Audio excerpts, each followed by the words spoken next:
Hello everyone. आज हम class 11th का chapter number 2 relations and functions आगे कंटिन्यू कर रहे हैं। इससे पहले हम लोगों ने देखा था कि रिलेशंस क्या होता है, फंक्शंस क्या होता है, दोनों में डिफरेंस क्या होता है, और हमने बहुत टाइप के फंक्शंस भी हमने पढ़े थे और उनके डोमेन एंड रेंज हमने निकाले थे। तो आज हम आगे पढ़ते हैं, फंक्शंस के आगे पढ़ते हैं। तो नेक्स्ट फंक्शन जो आज हमें पढ़ना है वो है हमारा एक्सपोनेंट फंक्शन। नंबर मेरे को याद नहीं है, नंबर आप अपने हिसाब से लगा लीजिएगा। जो पिछली क्लास में हमने किया था उसके आगे कंटिन्यू कर रहे हैं हम। एक्सपोनेंट फंक्शन, ठीक है। इसको हम कैसे लिखते हैं? f maps from r to r, real number to real number, f of x is equal to ax, ठीक है। Where a is greater than 0 and a is not equal to 1, ठीक है। अब इसका जो डोमेन होता है वो रियल नंबर्स होता है, और जो रेंज होता है इसका वो होता है आपका 0 टू इन्फिनिटी, ठीक है। अब देखिए यहाँ पर जो है वो दो केस बनते हैं। हमने लिखा है a जो है वो ग्रेटर देन 0 है, लेकिन a 1 नहीं होना चाहिए, ठीक है। तो a 1 नहीं होगा तो a 1 से बड़ा होगा, ठीक है। तो हमने पहला केस मान लिया, case 1 a is greater than 1, ठीक है। तो a अगर 1 से बड़ा होगा तो f ऑफ x क्या होता है? ax less than 1 equal to 1 greater than 1, ठीक है। तो लेस देन 1 होगा तो x जो है वो क्या हो जाएगा? लेस देन 0 हो जाएगा। Equal to 1 when x is equal to 0 and x is greater than 1 when x is greater than 0, ठीक है। ये चीज़ क्लियर है। अब इसका अगर हम ग्राफ बनाएंगे तो वो इस तरह से आपका ग्राफ बनेगा, इस तरह से, ठीक है ना। ये एक डेफिनेशन होती है एक्सपोनेंट फंक्शन की, ठीक है। अगर a जो है आपका ग्रेटर देन 1 है तो ग्रेटर देन 1 कब होगा आपका? When x is less than 0। अगर x लेस देन 0 हुआ तो ये फंक्शन क्या होगा? लेस देन 1 हो जाएगा। x इक्वल टू 0 हुआ, एनीथिंग टू द पावर 0 क्या होता है हमेशा, ठीक है, ये 0 हो जाएगा। और x अगर ग्रेटर देन 0 हुआ तो ये क्या हो जाएगा? ग्रेटर देन 0 हो जाएगा, ग्रेटर देन 1 हो जाएगा, ठीक है। केस 2 हमारा जो आता है इसके अंदर वो आता है 0 less than a less than 1। तो f ऑफ x क्या बनेगा हमारा? Greater than 1 when x is less than 0, equal to 1 when x is equal to 0 and less than 1 when x is greater than 0, ठीक है। तो ये जब इसका ग्राफ बनाएंगे तो ये कुछ इस तरह से बनेगा, ठीक है। तो ये तो हमारी जो है वो डेफिनेशन है एक्सपोनेंट फंक्शन की, ठीक है। आपको इतना डिटेल में जाने की ज़रूरत नहीं है, ठीक है। आपको सिर्फ डोमेन एंड रेंज याद रखना है एक्सपोनेंट फंक्शन का, ठीक है। अब एक्सपोनेंट फंक्शन जो है नोट याद रखिएगा आप, एक्सपोनेंट फंक्शन जो है वो e होता है, ठीक है। और इसकी वैल्यू जो है हमेशा 2 और 3 के बीच में होती है, ठीक है। तो f ऑफ x क्या होता है आपका? e ऑफ x, ठीक है।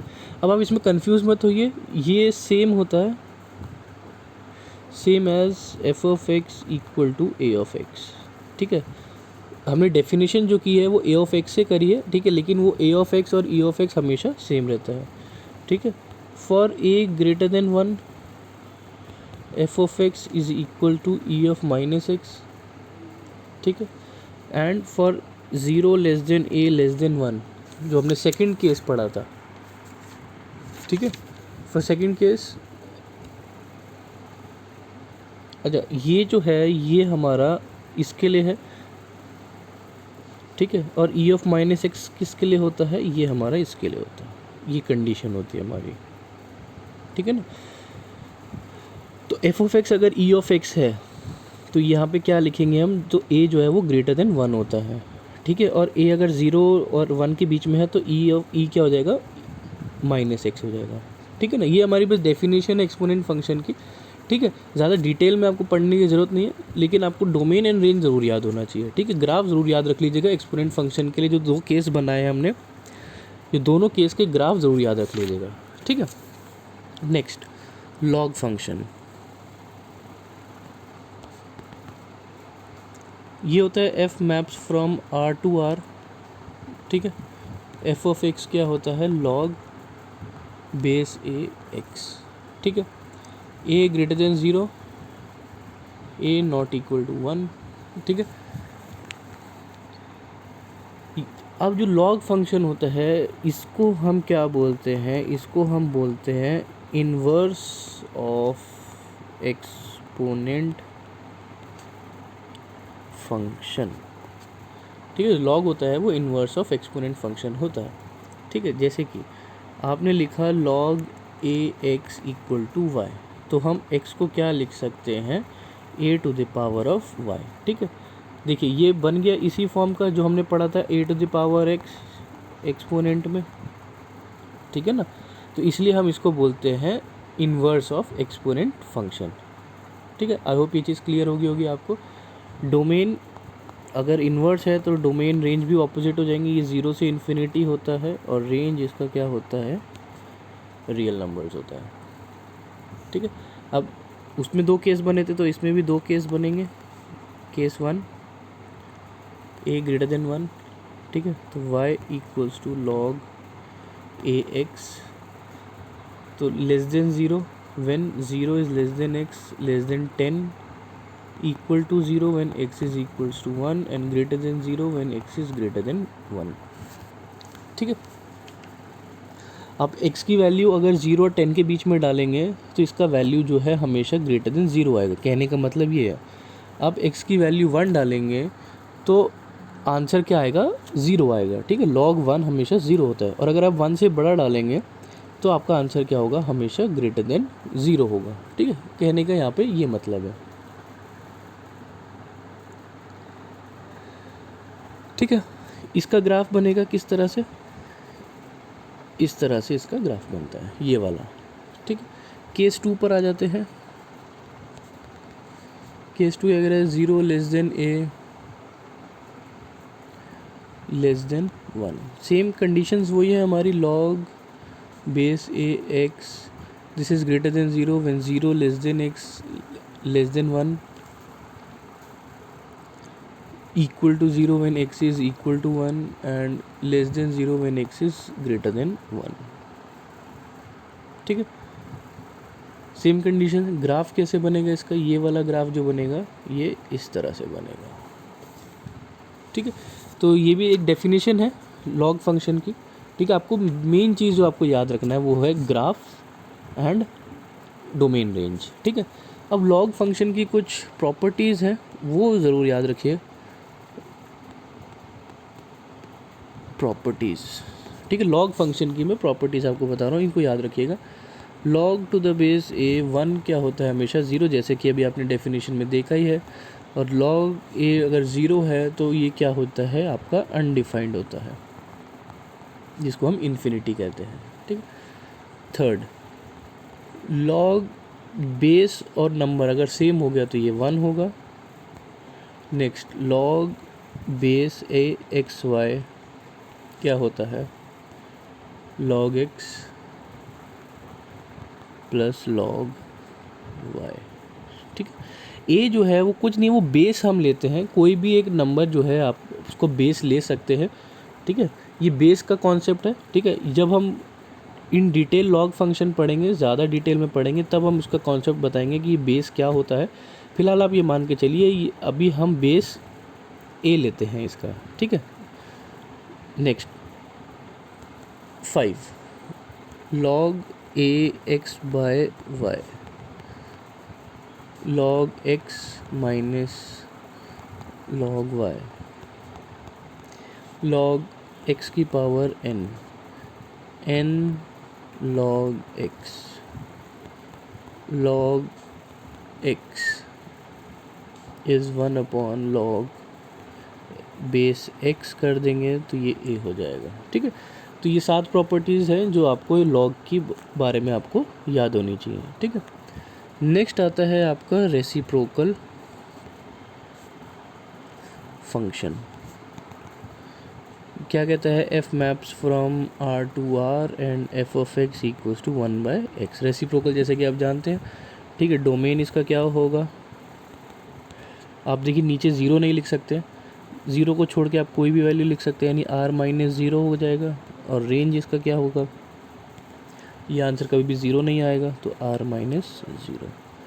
ठीक है, ग्राफ अगर बनाएंगे हम इसका तो ये इस तरह से इसका ग्राफ बनेगा। ठीक है, next square root function. Square root function f maps from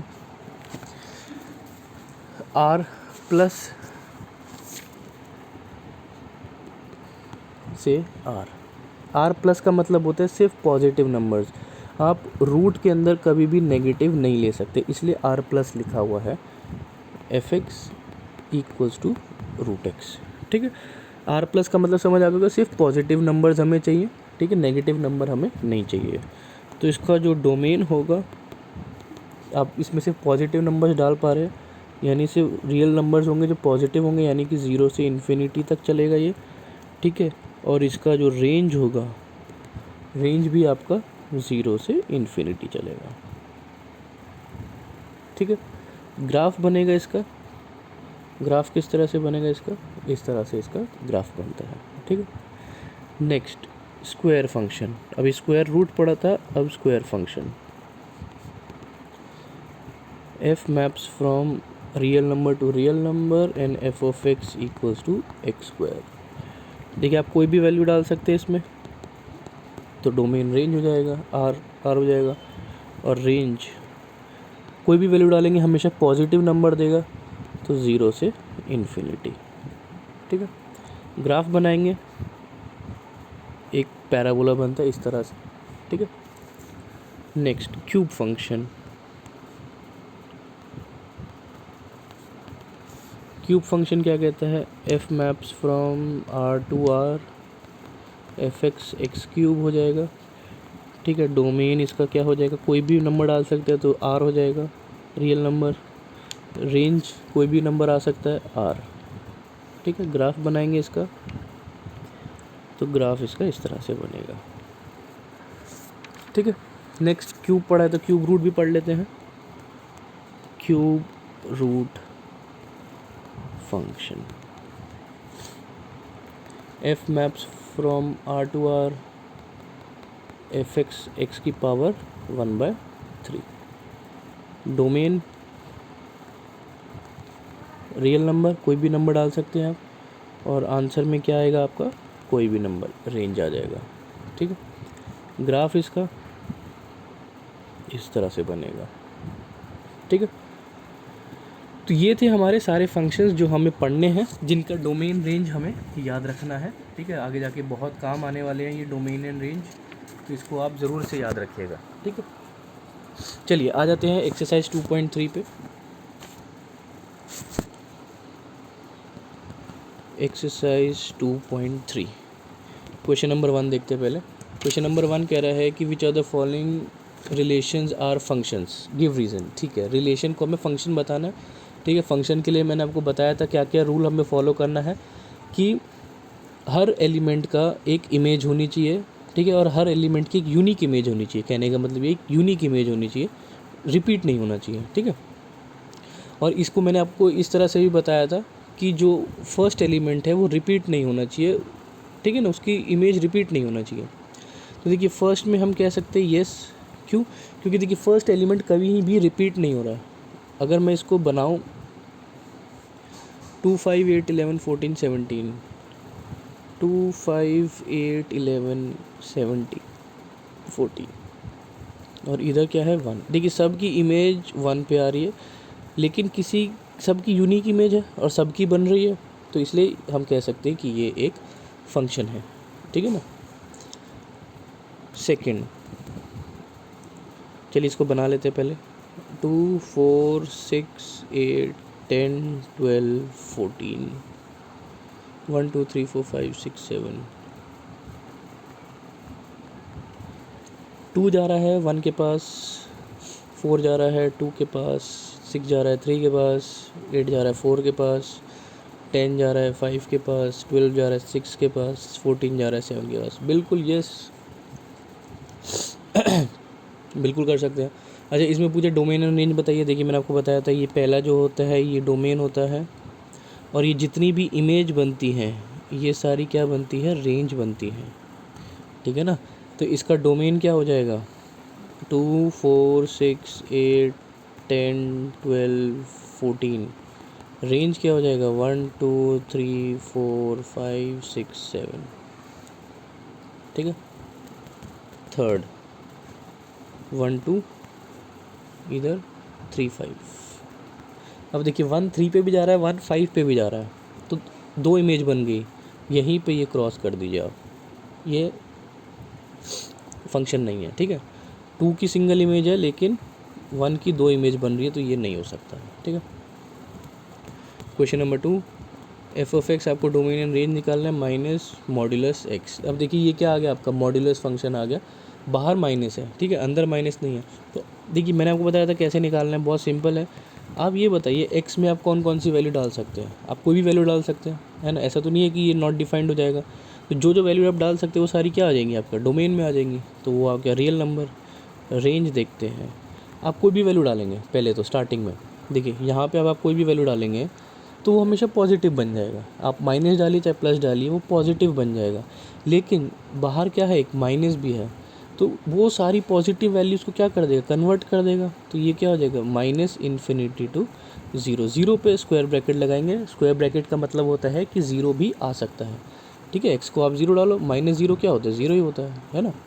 तो इसलिए ये आपका डोमेन एंड रेंज बन गया। आगे देखते हैं f of x under root 9 minus x square. इसको हम ऐसे सॉल्व कर सकते हैं 9 माइनस, या इसको ऐसे सॉल्व कर सकते हैं हम 3 स्क्वायर माइनस एक्स स्क्वायर, ठीक है। डोमेन देखते हैं। देखिए आपको पता है, मैंने अभी आपको पढ़ा है, स्क्वायर रूट के अंदर कभी भी आप नेगेटिव नंबर नहीं आना चाहिए आपका। यानी कि एक्स 1 ले सकते हैं, -1 ले सकते हैं, 3 से छोटा है, 2 ले सकते हैं, -2 ले सकते हैं, 3 ले सकते हैं, -3 ले सकते हैं, लेकिन 4 नहीं ले सकते। क्यों, क्योंकि 4 लेते ही ये नेगेटिव में कन्वर्ट हो जाएगा, तो इसलिए 4 नहीं आ सकता। ना प्लस में 4 आ सकता है, ना माइनस का 4 आ सकता है, ठीक है। 0 भी ले सकते हैं अब आप। तो डोमेन में ये नंबर्स आएंगे आपके 0 +-1 +-2 +-3। इसके ऊपर आप नहीं जा सकते। अब आती है बारी रेंज की। रेंज मैंने आपको बताया था ना, आंसर होता है आपका हमेशा, 0 डालोगे तो आंसर क्या आएगा, 3 आएगा। +-1 डालोगे तो आंसर क्या आएगा, कोई एक नंबर आएगा, ठीक है। 9 -1 हो जाएगा 8 विच इज़ 2√2। +-2 डालोगे तो 9 में से 4 जाएगा, √5 आएगा। और +-3 डालोगे तो 0 आएगा। देखिए 3 और 0 के बीच में लाई करेगा ये। चलो मैं यहाँ लिख देता हूँ, रेंज हमारा था 3 स्क्वायर माइनस एक्स स्क्वायर। हमें पता है नंबर हमारे थे 0 +-1 +-2 +-3। 0 डालेंगे आंसर क्या आएगा आपका, 3 आएगा। और 3 डालेंगे प्लस माइनस तो आंसर क्या आएगा, 0 आएगा। चलिए बीच का देख लेते हैं। +-1 डाला तो 3 में से 9 में से 1 गया 8 विच इज़ 2√2। और +-2 डालेंगे तो आंसर क्या आएगा, 9 में से 4 जाएगा तो आएगा आपका √5, ठीक है। तो अब ये देखिए मैक्सिमम नंबर कितना है, 3, मिनिमम कितना है, 0। यानी आंसर क्या है, 0 और 3 के बीच में लाई कर रहा है। तो यानी आपका रेंज भी क्या 0 और 3 के बीच में लाई करेगा। तो यानी आपका कहने का मतलब ये है कि रेंज क्या हो जाएगा, 0 to 3 इंक्लूडिंग बोथ। सिंपल है। Question number 3, F of x दिया हुआ है, write down the value of f0। Simple है, एक ही पार्ट करके दिखाऊंगा मैं आपको। 2x - 5 मैं आपको सॉल्व करके दिखाता हूँ। f of 7, x की जगह 7 डाल दीजिए, 9th क्लास का सवाल है ये तो। 14 - 5 9, ठीक है, सिंपल है। क्वेश्चन नंबर 4 पे आ जाते हैं। क्वेश्चन 4 सेम है, ये आप कर सकते हैं। क्वेश्चन नंबर 5 मैं कर देता हूँ एक part. F of x 2 - 3x, ठीक है। यहाँ पे आपको सॉल्व करना है। क्या कह रहा है वो, रेंज निकालना है, ठीक है। अब आप ये देखिए, पहले तो चलो मैं डोमेन भी निकाल दूँ इसका। आप x की जगह कौन कौन सी वैल्यू डाल सकते हैं, कोई भी वैल्यू डाल सकते हैं, किसी पे भी ये नॉट डिफाइंड नहीं होगा। तो डोमेन इसका क्या हो जाएगा, आर, रेंज कोई भी नंबर डालेंगे, ठीक है, कोई भी नंबर डाल सकते हैं आप इसमें, तो कोई भी नंबर डालेंगे। अच्छा, इसमें एक चीज़ और दिया हुआ है, कंडीशन में देखना भूल गया, x इज़ ग्रेटर देन 0, ठीक है ना, x जो है वो ग्रेटर देन 0 है, यानी कि r प्लस हो जाएगा इसका डोमेन, ठीक है ना। यानी कि अगर इसको ऐसे ना लिख के आप ऐसे लिख लीजिए, 0 से बड़ा है तो इसलिए। अब 0 से बड़ा अगर आप लेंगे तो देखिए 0 से बड़ा लिया, पहले 0 1 ले लिया, नेगेटिव नंबर आ गया, 2 लेंगे तो भी नेगेटिव नंबर आएगा, 3 लेंगे और नेगेटिव आ जाएगा, यानी ये नेगेटिव नेगेटिव नेगेटिव चलता चला जाएगा, ठीक है ना। तो इसका सारे नंबर्स क्या आ रहे हैं, नेगेटिव में आ रहे हैं, तो ये क्या हो जाएगा, -∞ to 2 विद ओपन ब्रैकेट्स, ठीक है, समझ आ गई होगी ये बात। नेक्स्ट f(x) देखते हैं, x² + 2, x is real number. अब x R में बिलोंग कर रहा है, तो डोमेन देखिए, डोमेन क्या होगा, आप कोई भी नंबर डाल सकते हैं, तो ये R हो जाएगा। रेंज निकालेंगे, कोई भी नंबर डालेंगे, ठीक है, तो कोई भी एक वैल्यू ही आएगा आपका, ठीक है ना। अगर आप नेगेटिव भी डालेंगे तो ये आंसर जो है आपका नेगेटिव में कभी नहीं आएगा, एक चीज़ ध्यान रखिएगा, क्योंकि स्क्वायर हो रहा है। अगर आप -2 भी ले रहे हैं तो वो एक पॉजिटिव नंबर कन्वर्ट हो रहा है, पॉजिटिव पॉजिटिव हमेशा पॉजिटिव रहता है। तो देखिए मैक्सिमम नंबर इसका, मिनिमम की नंबर कितना है इसका, 2 है, तो यानी ये हमेशा 2 से आगे ही बढ़ेगा विद ओपन ब्रैकेट्स, ठीक है। थर्ड पार्ट ईजी है, आप इसको सॉल्व कर पाएंगे, ठीक है। अब आ जाते हैं हम अपने क्वेश्चन मिसलेनियस पर।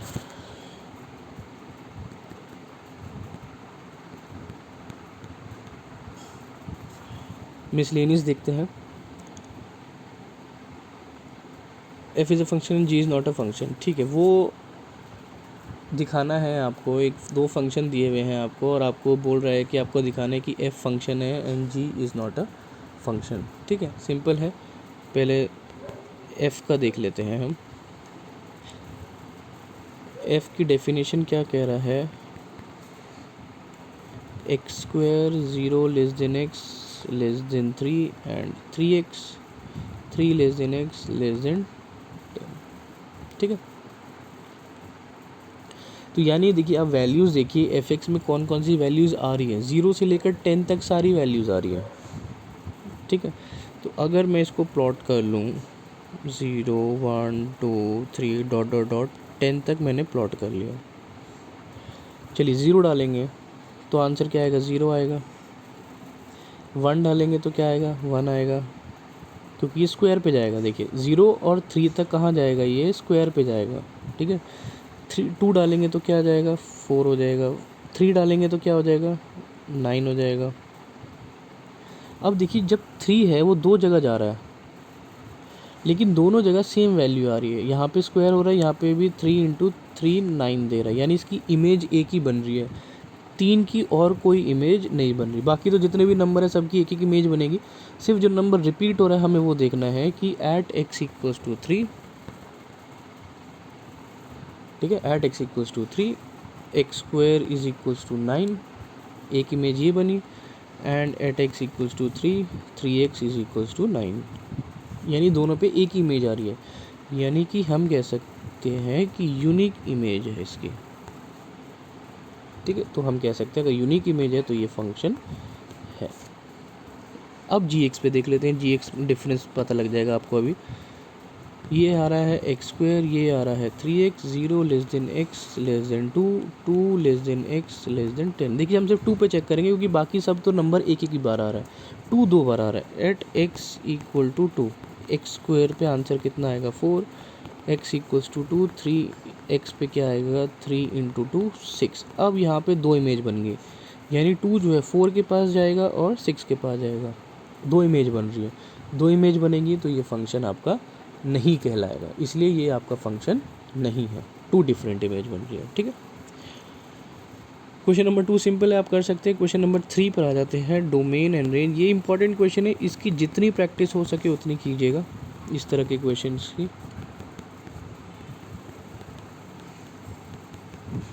ठीक है, स्प्लिटिंग ऑफ मिडिल टर्म करते हैं, जो हम अभी 9th क्लास से पढ़ते हुए आ रहे हैं। ठीक है, x plus 1 x square minus 6x 6 into 2x plus 12 x plus 1 plus 1 x plus 1 x minus 3 minus 2 x minus 6 x minus 6। तो ये हो जाएगा आपका x plus 1 x plus 1 x minus 6 x minus 2। अब आप ये देखिए, ये फंक्शन f(x) है, हमने इसको स्प्लिट कर लिया है। अब आप ये देखिए, ये फंक्शन नॉट डिफाइन कब होगा? नॉट डिफाइन फंक्शन तभी होता है जब नीचे ज़ीरो आ जाता है, 1/0 की फॉर्म आ जाती है, ये नॉट डिफाइंड हो जाता है। तो ज़ीरो देखिए, एक तो 6 पर आ सकता है और एक 2 पर आ सकता है। तो यानी हम इन दो को छोड़ के हम कोई भी नंबर डाल सकते हैं। तो यानी डोमेन मेरा क्या बन जाएगा? रियल नंबर, जिसमें से मेरे को क्या माइनस करना है? 2 और 6 माइनस करना है। ठीक है, 2 और 6 माइनस कर दीजिए, आपका डोमेन आ जाएगा। सिंपल, ये निकालना था इस क्वेश्चन में। ठीक है ना। Find the domain and range of the function. Next function देख लेते हैं, क्वेश्चन नंबर 4।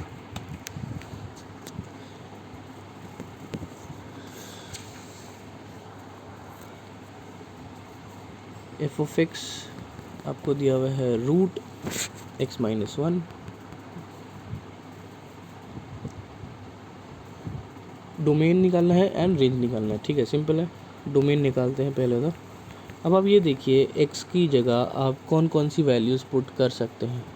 सबसे पहले देखिए, 0 डाल दिया, 1 डाल दिया, सिंपल, यहाँ तक तो कोई दिक्कत नहीं है हमें। ठीक है, अब देखते हैं क्या हम इधर से 2, 3, 4 डाल सकते हैं। बिल्कुल डाल सकते हैं, क्योंकि पॉजिटिव रहेगा। लेकिन हम 1 से नीचे इधर गए, -2 -3, तो ये गड़बड़ कर देगा मामला, नेगेटिव नहीं हो सकता। तो यानी 0 हो सकता है, 1 हो सकता है, 2 हो सकता है, 3 हो सकता है, यानी ये सारे नंबर्स। अच्छा, 0 भी नहीं हो सकता, क्योंकि 0 डालेंगे तो -1 हो जाएगा। तो यानी नंबर कहाँ से शुरू होगा? 1 से शुरू होगा। ठीक है, तो 1 से शुरू करेंगे तो ये क्या हो जाएगा आपका? 1 to इन्फिनिटी, इस तरह से। रेंज पॉजिटिव रहेगी, आपको पता ही है हमेशा, 0 से इन्फिनिटी। ये तो आँख बंद करके आप इसको लिख सकते हैं। Next question number 5। f(x) modulus x minus 1। Domain निकालना है, रेंज निकालना है। डोमेन देखते हैं पहले तो। देखिए, मैंने आपको बताया था ये मॉड्यूलस फंक्शन है, सबको पॉजिटिव नंबर में कन्वर्ट कर देता है। यानी आप इसके अंदर आप कोई भी नंबर डाल सकते हैं, ये कभी भी नॉट डिफाइंड नहीं होगा। लेकिन आंसर में हमेशा पॉजिटिव नंबर आएंगे, है ना, हमेशा पॉजिटिव नंबर आएंगे। तो नंबर क्या होंगे? 0 से इन्फिनिटी तक होंगे। क्लियर है? नेक्स्ट आगे देखते हैं, question number 6। Determine the range निकालनी है आपको क्वेश्चन नंबर 6 की। f दिया हुआ है आपको x, x² अपॉन 1 + x², और x बोल रहा है वो रियल नंबर में है। ठीक है, चलिए, आपको क्या निकालना है? इसका रेंज निकालना है। देखिए, सबसे पहले एक चीज़ मैं आपको बता दूं, आपको यहाँ पे देखना है कि इसमें आप कौन कौन से नंबर्स जो हैं वो आप इसमें पुट कर सकते हैं। ठीक है, देखिए, रियल नंबर से 0 डाल सकते हैं, बिल्कुल 0 डाल सकते हैं। 0 कहाँ जाएगा? 0 पे ही जाएगा। आंसर क्या देगा? 0 ही देगा। 1 डाल सकते हैं, 1 डाल सकते हैं। ठीक है, 1 कहाँ देगा आपको? 1 देगा, मतलब 1/2 कुछ देगा आपको, ये हो जाएगा 0.5। ठीक है ना, तो हमें पेयर बनाना है। देखिए, कॉमा के साथ है तो पेयर बनाना है। तो 0 के साथ 0 आएगा आंसर, 1 के साथ 0.5 आएगा आंसर। 2 डालेंगे तो क्या आएगा आपका? इस तरह से 2 4/5, 4/5 आ जाएगा ये। ठीक है, अब आ जाते हैं नेगेटिव नंबर्स के ऊपर। ये तो पॉजिटिव डाल दिए मैंने, नेगेटिव डालेंगे तो क्या हो जाएगा? -1 डालेंगे तो क्या हो जाएगा? 0.5 हो जाएगा।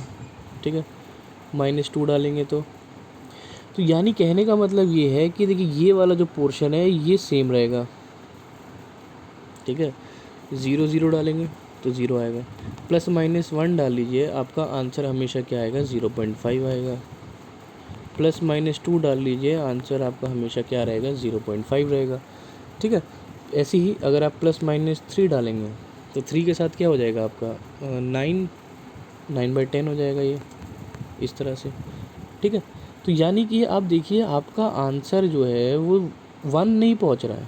अब 4 डालिए, चलिए +-4 डालिए, 4 4 16 एंड 17, आपका आंसर कभी भी 1 नहीं पहुंच रहा है, ठीक है, हमेशा 1 से पहले पहले रुक रहा है, यानी 0 से शुरू हो रहा है और मैक्सिमम वैल्यू जहाँ तक मेरे को लग रहा है अभी तक कि 0.9 आई है, ठीक है। तो यानी कि जब आप रेंज लिखेंगे, इसकी रेंज जब आप लिखेंगे तो क्या हो जाएगी इसकी, 0 से 1 नहीं पहुँचेगा, इसलिए 1 के ऊपर ओपन ब्रैकेट लग जाएगा, ठीक है। नेक्स्ट क्वेश्चन 7 नहीं करने की ज़रूरत है आपको, ठीक है, कर भी लेंगे तो कोई प्रॉब्लम नहीं है। Question number 8, be a function from z to z defined by f(x), find a and b, ये कर लेते हैं हम।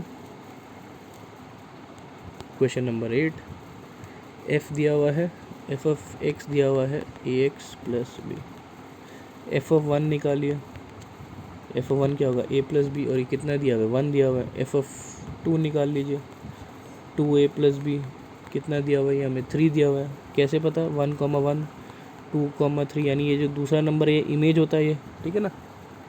तो बस अब आपको क्या करना है, इन दोनों इक्वेशन को सॉल्व कर लीजिए, आपका आंसर आ जाएगा, ठीक है। सॉल्व करने की मेरे को लगता नहीं ज़रूरत पड़ेगी मेरे को, ठीक है। इसको माइनस कर दीजिए, माइनस कर दीजिए, माइनस कर दीजिए, -a -2, तो a का वैल्यू तो यहीं से आ गया, डायरेक्ट 2 आ गया, ठीक है, सॉल्व हो जाएगा। Question number 9, R B relation, R दे दिया है आपको बताना है क्या ये बाकी के सब ट्रू है। एक क्वेश्चन मैं आपको कर देता हूँ इसका, आर दिया हुआ है आपको a, b, this belongs a, b such that A B belongs to natural number में है, and a is equals to b square. a is equals to b square का मतलब शायद आपको समझ आ गया होगा कि a का मतलब कि अगर आप 1 डालेंगे तो ये 1 हो जाएगा, इस तरह से बनेगा, ठीक है।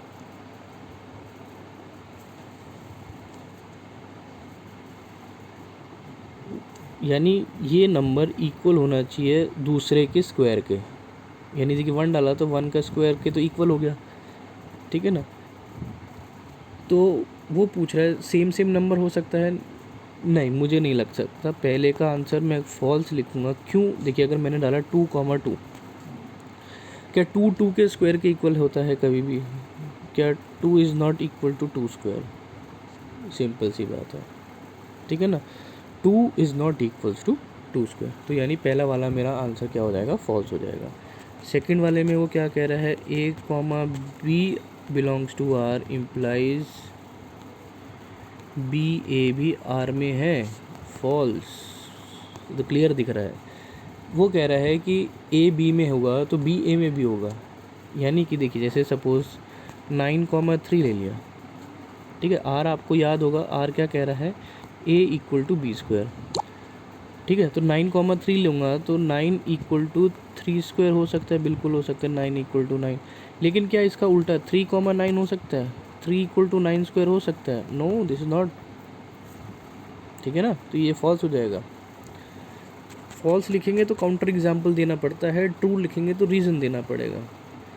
a, b जो है r में है, ठीक है, और b, c भी r में है, ठीक है, तो क्या a c r में होगा।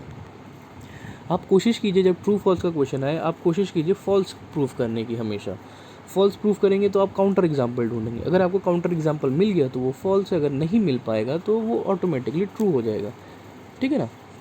लेकिन हमेशा कोशिश कीजिए आप इनको फॉल्स प्रूफ करने के लिए, ठीक है।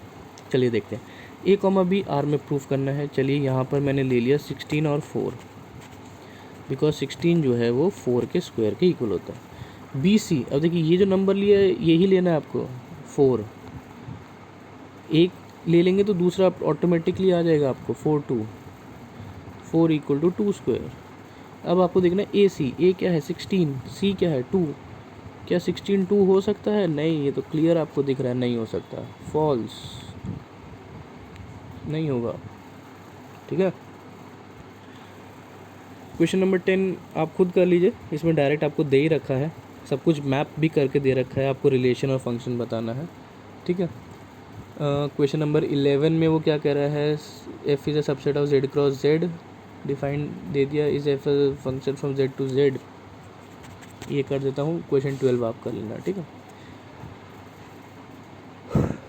चलिए देखते हैं, वो कह रहा है ए और बी आपको जेड में से लेना है और जेड से जेड जा रहा है। देखिए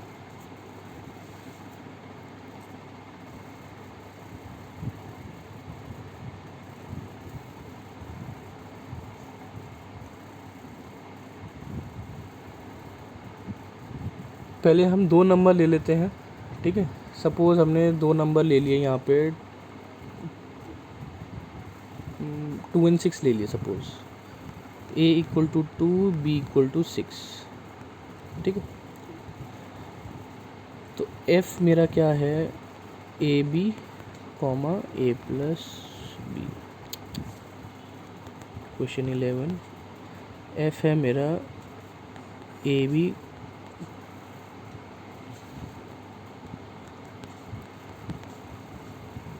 B comma A plus B. मैंने क्या लिया था, ए को 2 ले लिया, बी को 6 ले लिया, तो 2 इंटू 6 कॉमा 2 प्लस 6, ये क्या हो गया, 6 इंटू 2 12, 7।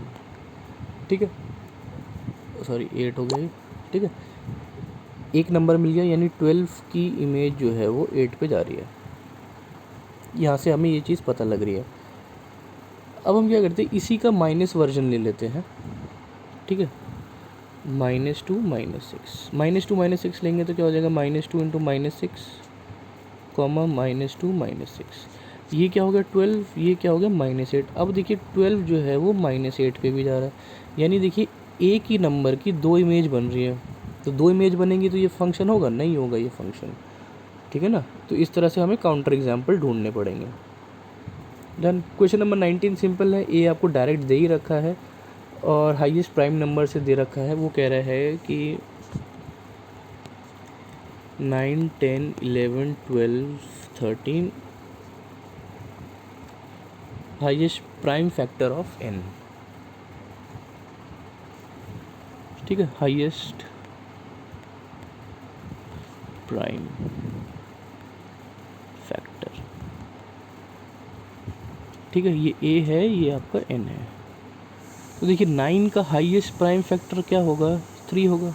देखिए 9 को ब्रेक करेंगे, 1 3 9, तो हाईएस्ट प्राइम फैक्टर क्या हुआ, 3 हुआ। 10 का हाईएस्ट प्राइम फैक्टर क्या होगा, 5 होगा। 11 का 11 ही होगा।